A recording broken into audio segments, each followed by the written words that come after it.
Hi అండి, మేమైతే నెల్లూరుకి వెళ్ళామన్నమాట. నెల్లూరుకి ఎందుకు వెళ్ళామని చెప్పేసి షార్ట్లో అయితే చెప్పాను, ఏ పర్పస్ మీద వెళ్ళామనేసి.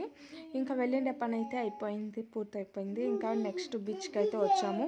ఇంక ఇక్కడికి వచ్చేసరికి టైం 10-10:30 ఆ మధ్యలో అయితే అయ్యింది. ఇంకా మేము ఫ్రెష్ అయ్యి బీచ్లోకి అయితే వచ్చేసామన్నమాట. ఫుల్గా హ్యాపీ అనిపించిందండి బీచ్ని చూడగానే. మనకు అదో రకం ఫీల్ అయితే వస్తుంది కదా, బెస్ట్ ఫీల్. చాలా అంటే చాలా హ్యాపీగా అనిపిస్తుంది అప్పుడు. ఇక్కడ చూడండి, మా వాడైతే వాటర్లో ఉండాలంటే వాడు కూడా ఆడాలంటున్నాడు.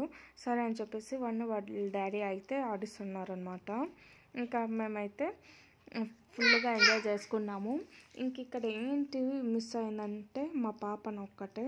మా పాప అయితే ఇంటి దగ్గర ఉంది, మా పాపను పిలుచుకొని రాలేదనమాట. సో అదొక్కటి గిల్టీగా అనిపించింది. మా పాప వచ్చింటే ఫుల్గా ఎంజాయ్ చేసేది, ఫుల్ హ్యాపీగా ఉండేదన్నమాట. కానీ పిలుచుకొని వెళ్ళలేదు. ఇంకైతే నెక్స్ట్ మేమైతే ఫుల్గా ఎంజాయ్ చేసాము. ఇక్కడైతే పీస్ఫుల్ బీచ్ అండి, అస్సలు ఎవరు ఉండరనమాట, ఓన్లీ మేము మాత్రమే. ఎవరైనా వెళ్తే ఈ బీచ్కి వెళ్ళండి. ఇది హరిత బీచ్ ఏదో సంథింగ్, నాకు కూడా పేరు తెలియదు ఈ బీచ్ పేరు. ఇంకా ఫుల్గా ఎంజాయ్ చేయొచ్చు.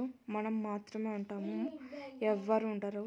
ఇంకా మనం పీస్ఫుల్గా హ్యాపీగా కొంతసేపు ఎంజాయ్ చేయొచ్చు అనమాట.